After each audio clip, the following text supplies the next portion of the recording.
I think is a little counterintuitive to people because they think, oh, I could have this beverage that is sweetened with, something that has no calories. But when you look at the research, they end up eating more calories over the course of a day than they Mhm. would have if they had just had a regular can of soda.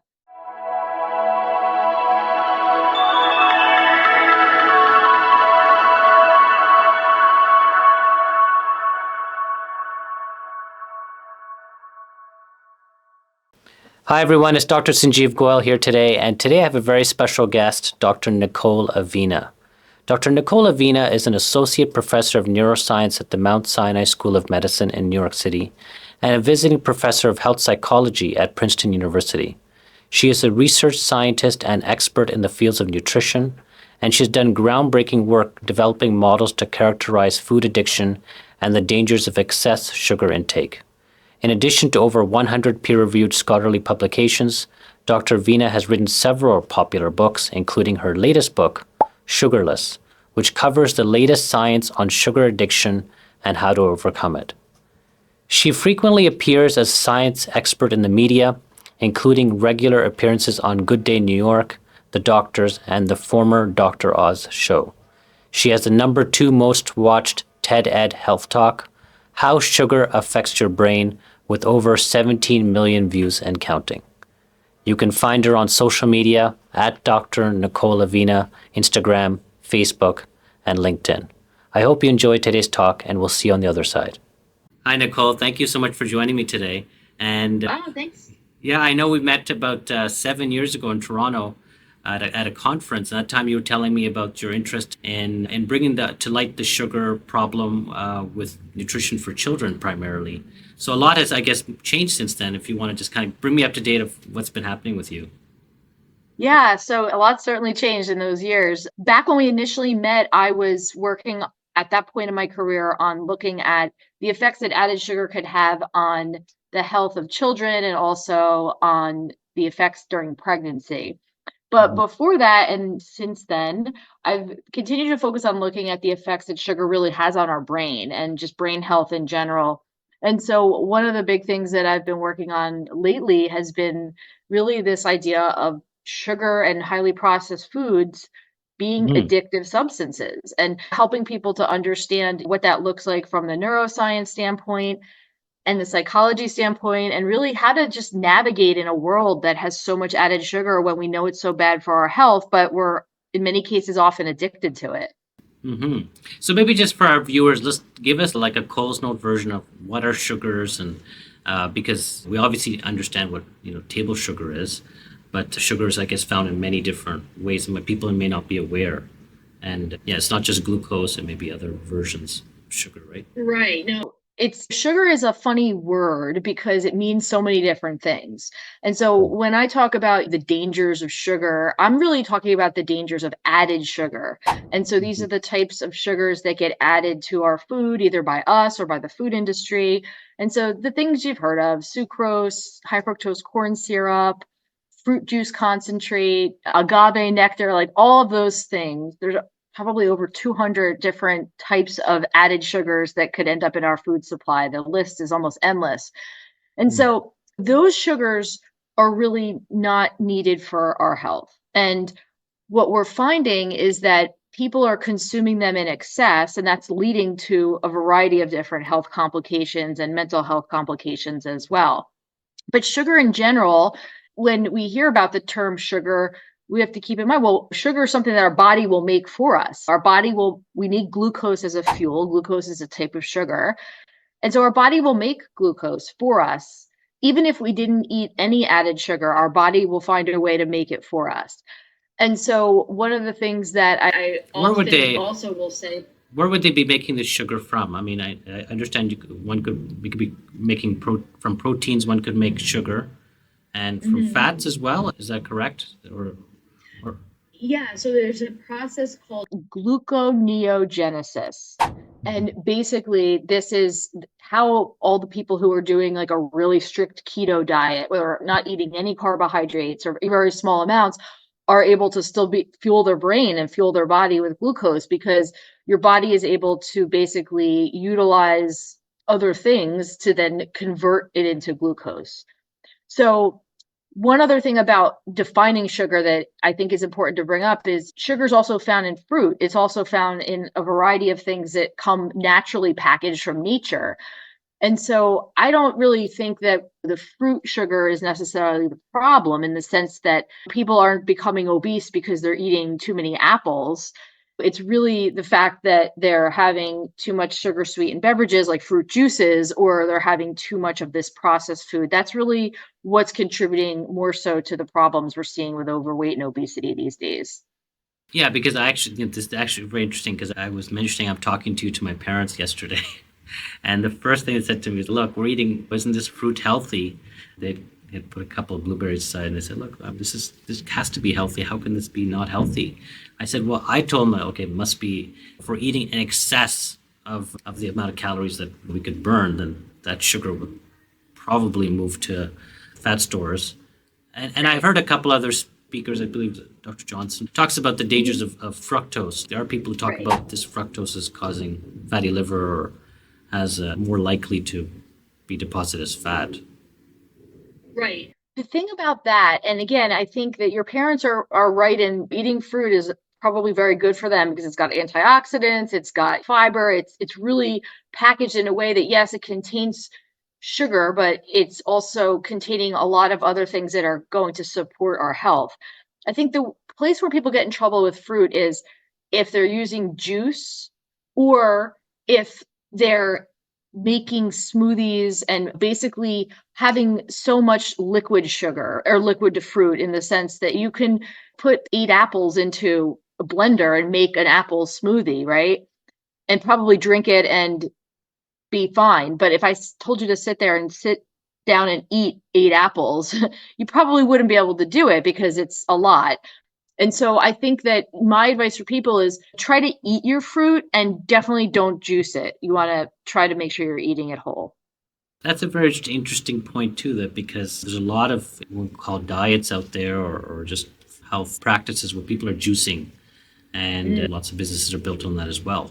I suspect that by processing those fruits that the glycemic response is going up much faster, and it makes sense when something is not a very sweet fruit juice, but I think if sweet fruit juice would probably be as bad as a sugary drink. Absolutely. And I think there's a place for juicing of vegetables and is a place for adding some fruit juice maybe if you're having a kale drink and you have to add a little something to it maybe to just take away the bitterness, that's Mhm. fine. But I think the problem I have with a lot of the juice business, and you can see this if you go into any store or at the grocery store, most of the juices are largely fruit.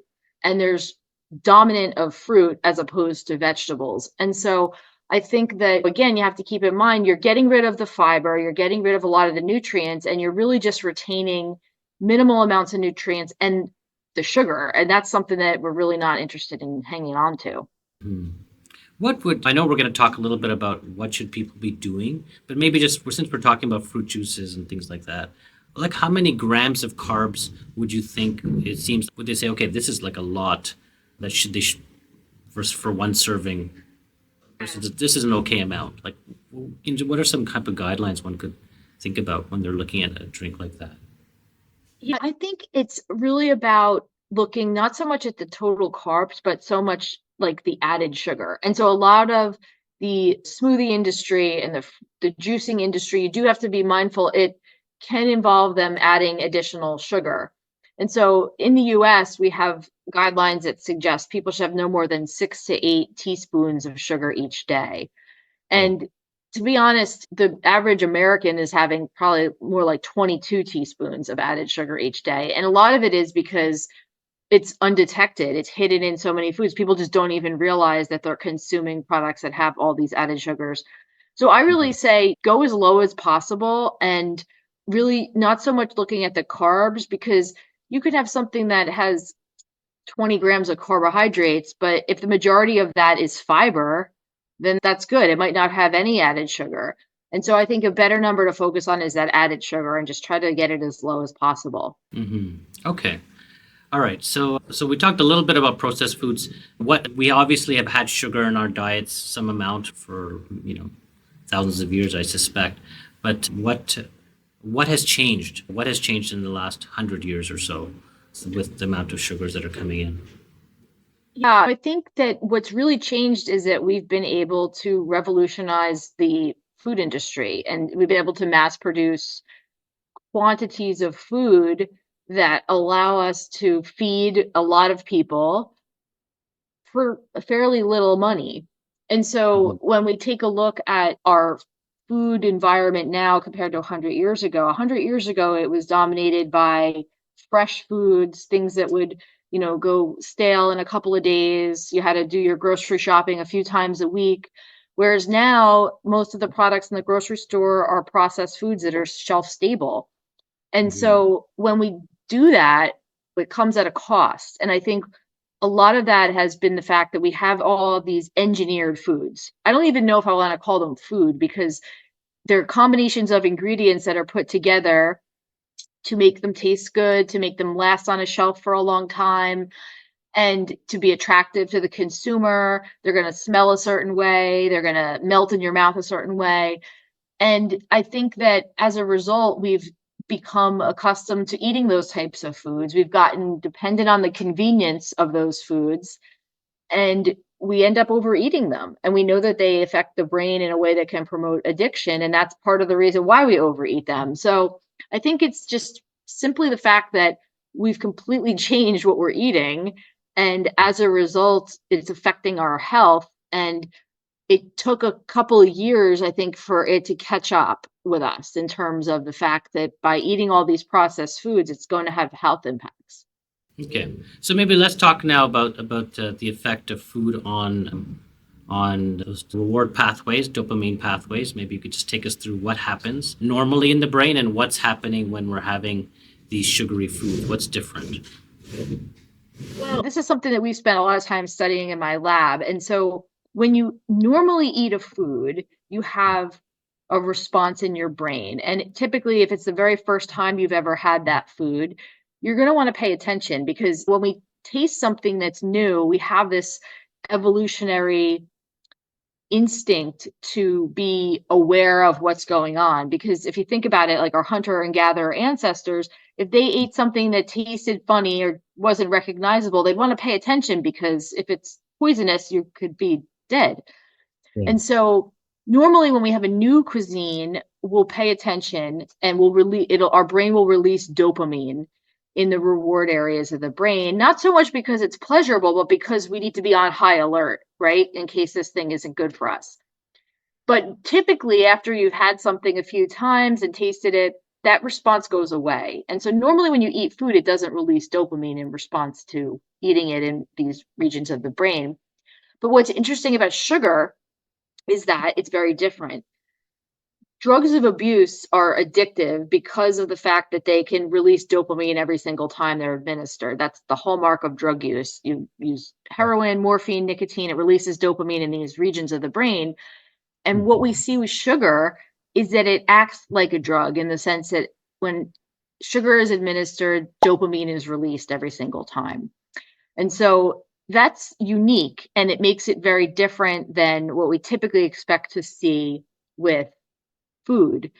And 100 years ago, maybe that would have been fine because we only had sugar very rarely. We didn't have it all day, every day.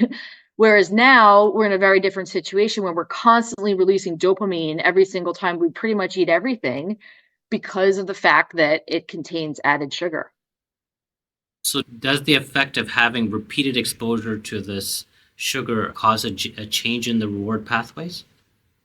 Absolutely. So it is that repeated exposure. And we've done experiments on this in the lab where if we have conditions where it is just an exposure, maybe on the first day and the 30th day, or a couple times here and there, we don't see that dopamine response. But when we have that repeated exposure, that seems to be what's driving these addiction like changes in the brain and this effect on the dopamine system. And I Hmm. think for most people, they think, oh, well, I only have sugar once in a while, or oh, I just have dessert at night. But it's not just the sweets that we know about. It's in the morning, if you're having a yogurt, for example, if it has fruit in it and the fruit wasn't put there by you, it came in the bottle of yogurt or the little container of yogurt, odds are that it's got a lot of added sugar in it as well. And Mhm. even foods that we don't expect to have added sugar often have sugar as a preservative marker, because what ends up happening is things like breads and other items that are going to spoil, they can add chemicals to them and different ingredients to help them be preserved, but those ingredients often have a taste. And so if you add sugar, that can help mask those off-putting tastes that are added to many processed foods. So Okay. again, it's not just about having sugar once in a while. We end up having it pretty much throughout the day and often don't even realize it. So what happens if there's repeated sugar exposure?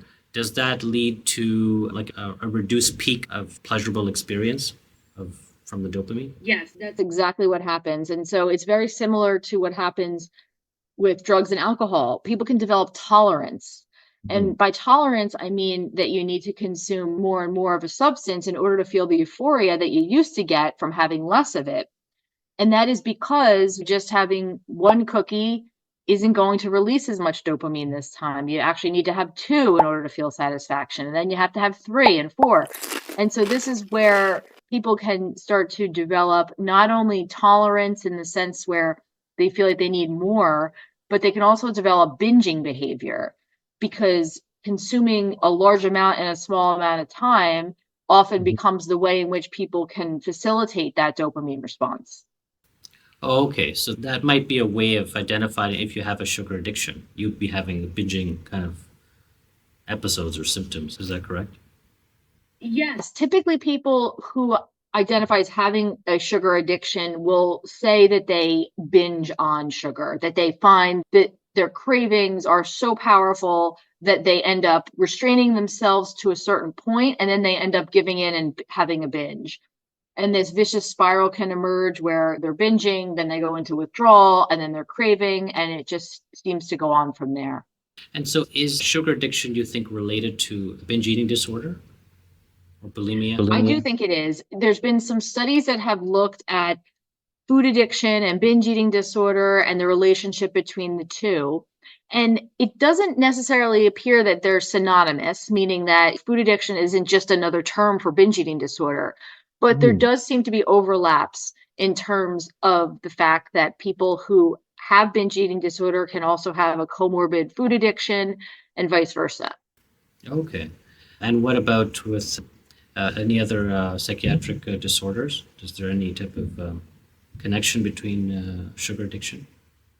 Yeah. So in my new book, Sugarless, I talk about the mental health piece because I think we often overly focus on the physical health part of this, right? Because we'll talk about how sugar is linked to diabetes and obesity and heart disease. But I think that the mental health piece is really important.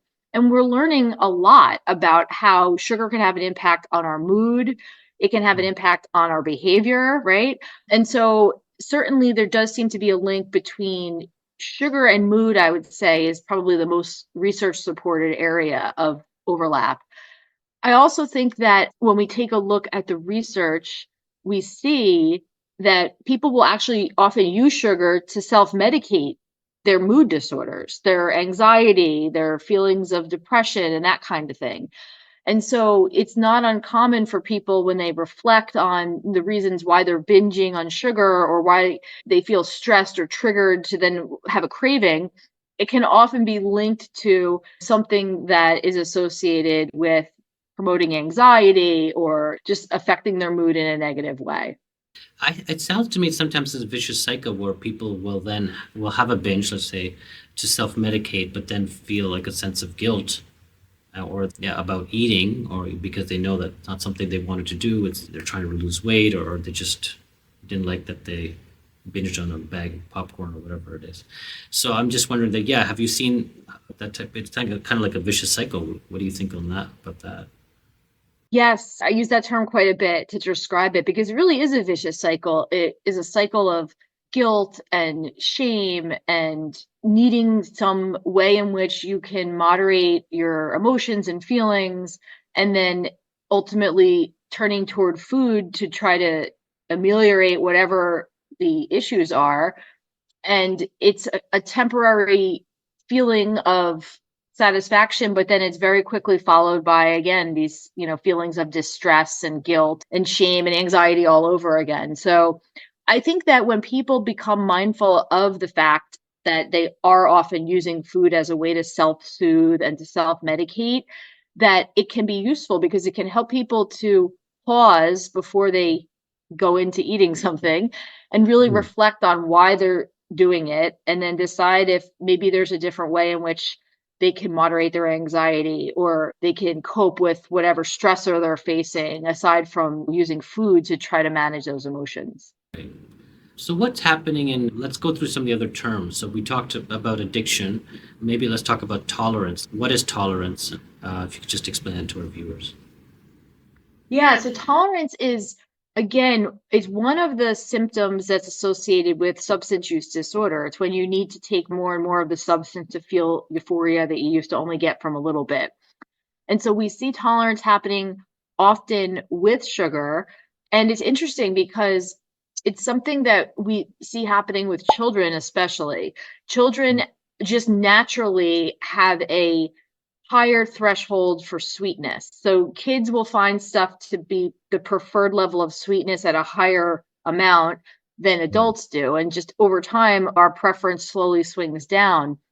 But we'll Yes. see these days, kids will have a sweet preference that is almost off the Yeah, charts. out of control, exactly. Because I remember things I find that were sweet now I can't handle anymore. I think you're right. As people get older, their taste buds change or something happens. But you're right. Children are, they can handle those sweet things much easier.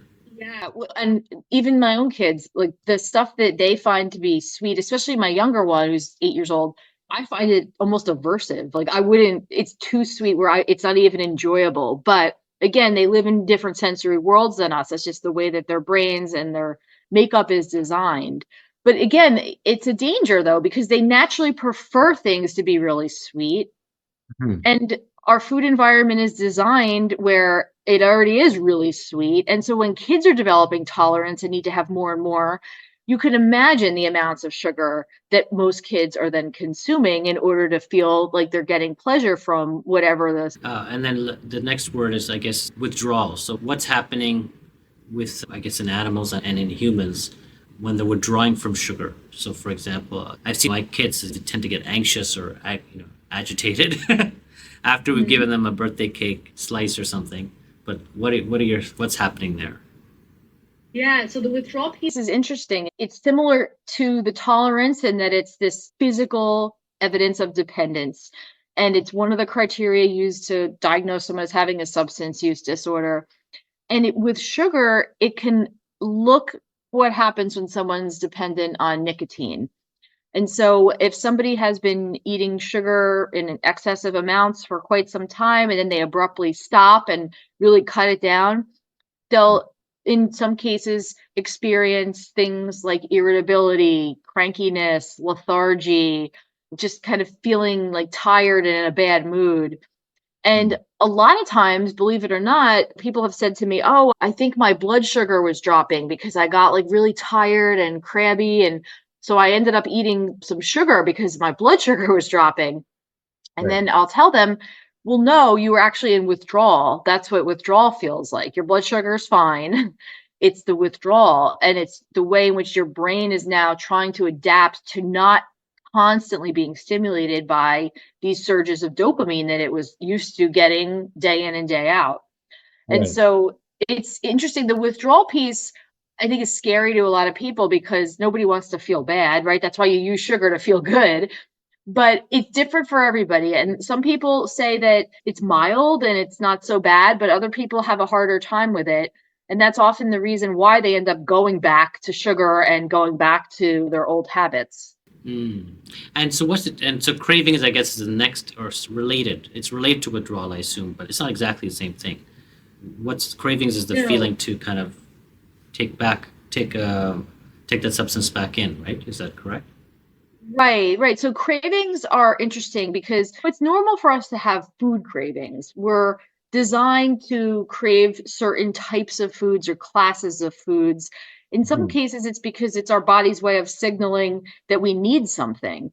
And Mhm. so, for example, if let's just say your blood sugar or your blood pressure, let's say, was maybe getting a little bit low, you Mhm. might crave something salty that would contribute to regulating your blood levels. Right. Or if you are suddenly craving a hamburger, it could be because maybe your iron levels are a little bit low and your body has the memory of knowing that when you eat hamburgers, it provides you with sources of iron. So we unconsciously know all of this. This is all kind of happening in the background in terms of how we're able to have these cravings. But I think that the bigger issue we see these days isn't those types of cravings. It's what are known as hedonic cravings. And so Got it. hedonic cravings are cravings for pleasure that you get from food. They have nothing to do with calorie needs or regulating your vitamin levels or nutrient needs. It's all about the pleasure. And so this is why when people eat an entire meal, and then if you're at a restaurant and the server comes over and says, "Oh, who would like dessert?" people often are able to find room for dessert. And again, it's not necessarily because they need or want the calories, they want the pleasure.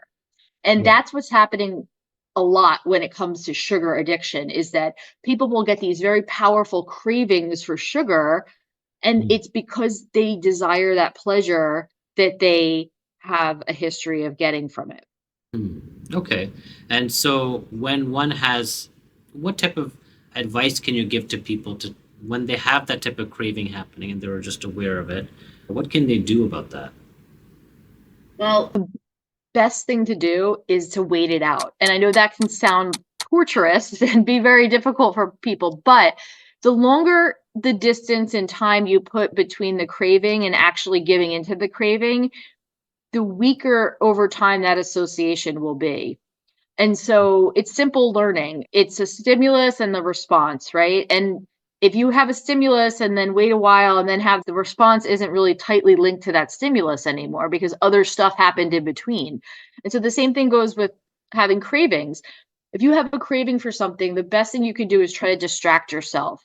I mean, I'm not an advocate for people playing on their phones all day, but I will say for people who are really trying to avoid cravings, they can be a benefit because if you can just say, "Oh, I have a craving for something that I just smelled down the hall. Somebody brought donuts into work. I'm going to go get one." If you could distract yourself just long enough, it'll pass because these cravings, again, they come in waves and then they come and they are less intense.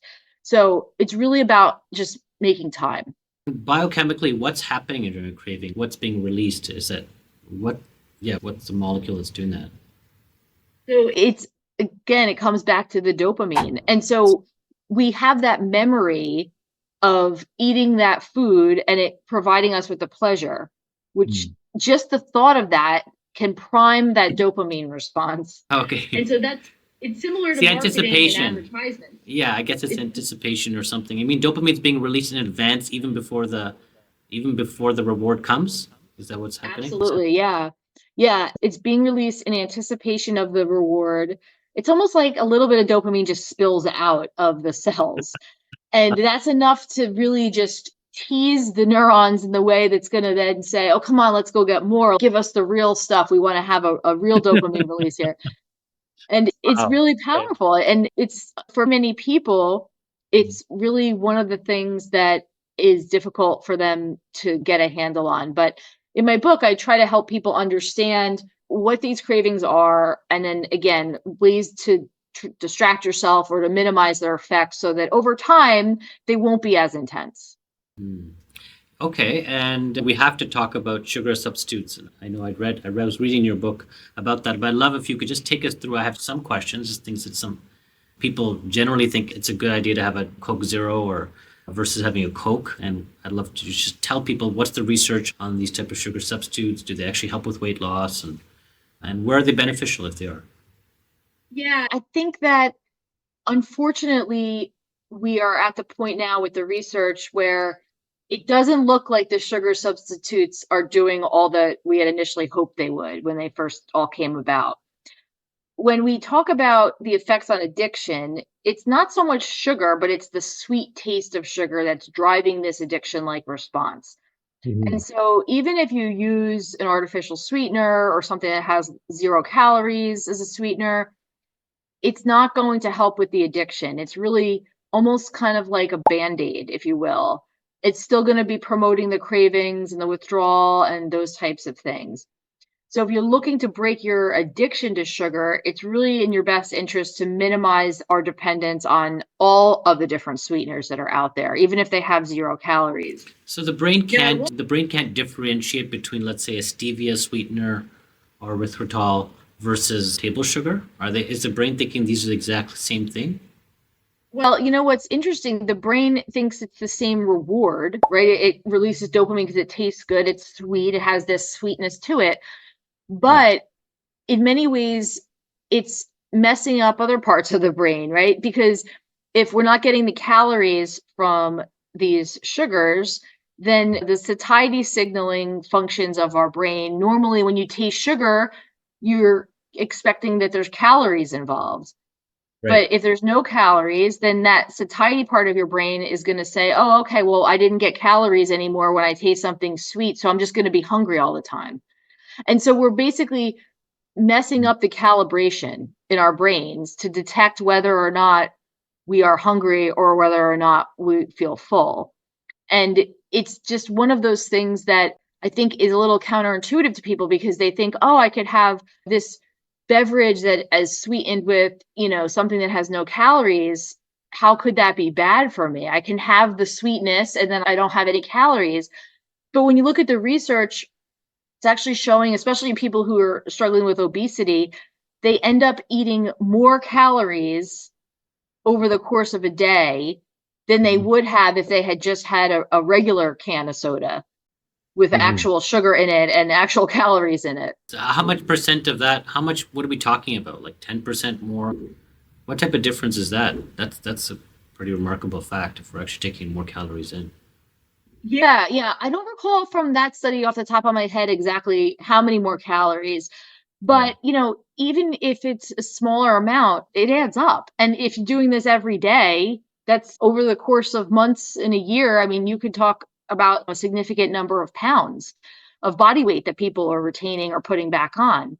So my advice with the artificial sweeteners is that, again, they could be a crutch, I think, psychologically for some people who really are compelled to eat added sugar and put it on everything so that they don't feel like they're depriving themselves. But I think at the end of the day, you want to work to reduce your dependence on those too, and really just try to reduce the fact that we have to have everything in our diet sweetened all the time. Mhm. And so, do people, how long would it take for somebody to kind of see a change? Let's say they're starting to reduce their sugar intake, they're starting to eat less sweet foods. How long will the pain last? Like before they start to see, hey, this is not as hard as it used to be. Honestly, it's the approach that I suggest in my book Sugarless. It's a stepwise approach. It's not meant to be this cold turkey overnight approach because that doesn't work. There's already been a ton of things in the diet culture that have promoted this whole black or white thinking about you can eat this, you can't eat that. I advocate people really just start to phase it out and replace it with alternatives that are still going to allow them to feel satisfied, but they're going to have just less added sugar and less reliance on sweetness.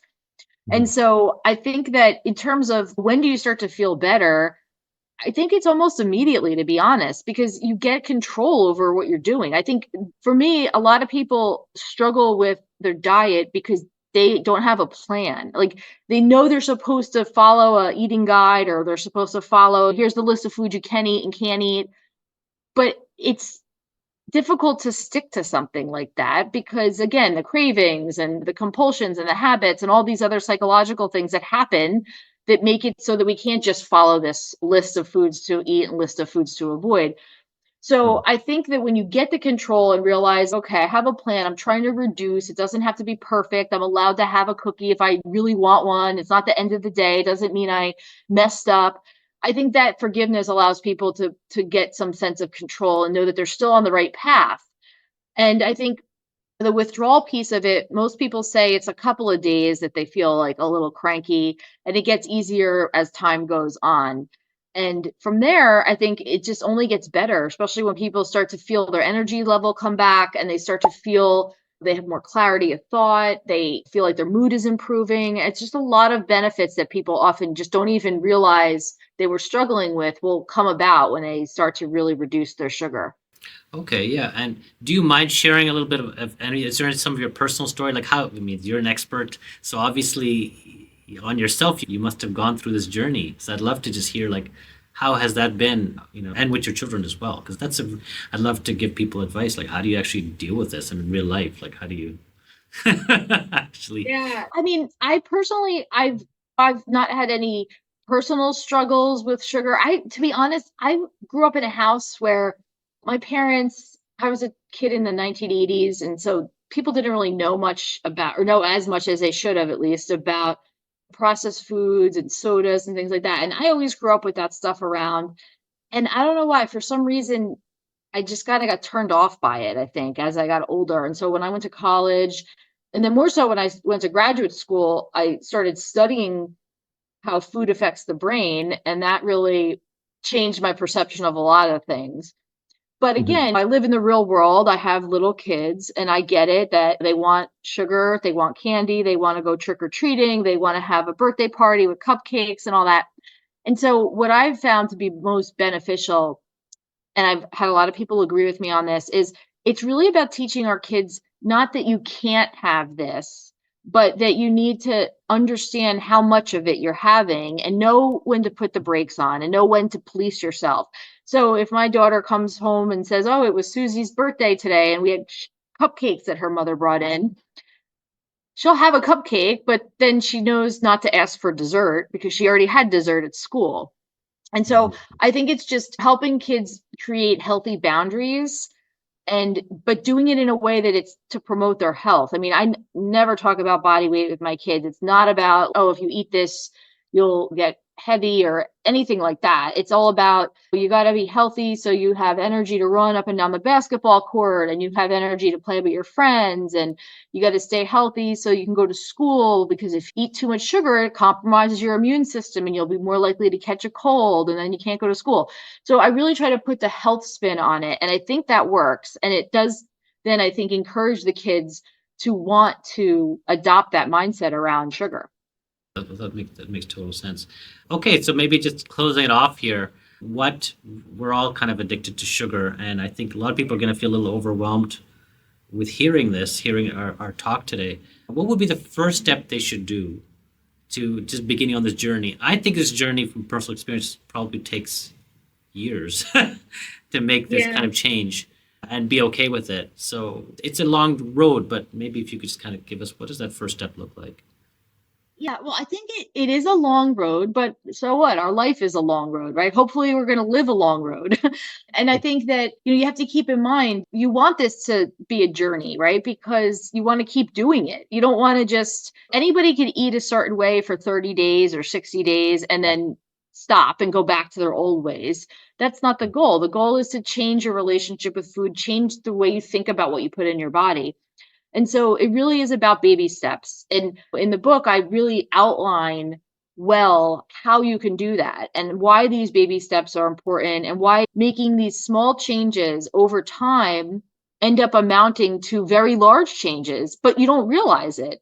And so when you change things slowly but surely, yes, it seems like it takes longer for the results to appear, but the results are going to stay. And I think that's ultimately what we want. That's where our diet culture has pretty much destroyed us because we have all these diet programs that make all these promises and then none of them ever work and nothing sticks. And I think that's where we have to start to think about wanting to make changes. Well, okay, thank you. This is really great. We may need a part two, and for our viewers out there, the book is called Sugarless. And where is it? Where can they find it? Yeah. So it's Sugarless is available wherever books are sold. You can find it on Amazon. It's also on Barnes and Nobles, and you can find it on my website, drnicoleavena.com. And it's a great read for anybody who's interested in understanding the role that sugar has on their health and what they can do to minimize it. I downloaded it on my iBooks and Apple platform. It was great read so far, so I really do recommend it. Thanks so much. I really appreciate your time today, and we may check in again in a year and see how things are moving. What's your feeling about the whole people's awareness of the impact of sugar on health? Like, where is that going? Obviously, things have changed in the last 7 years since we've met, but how far have we come? How much more we have to go? Yeah, I think it's starting to change. I think there are more people listening. I'm a professor at Princeton. I just taught my health psychology class that just started for the spring term. And I can say, even among younger people, I'm encouraged by the interest in understanding how sugar affects our health. But I still think we have a ways to go. I think there's a lot of work to do, and we really need to work on figuring out our food environment and how we can hopefully adapt that in a way that will allow us to still enjoy foods and have the things that we want, but work on getting them lower in added sugar, because I think that's really the biggest challenge we have right now. Perfect. All right. We'll talk to you soon then. Thank you again. Really appreciate it. All right, thanks. Hi, I hope you enjoyed today's talk with Dr. Nicole Avena. The link to her book, Sugarless, is in the description, as well as ways that you can contact her. Please, if you enjoyed today's talk, like and subscribe. It really makes a big difference to make sure this message gets out to more people. We'll see you next time.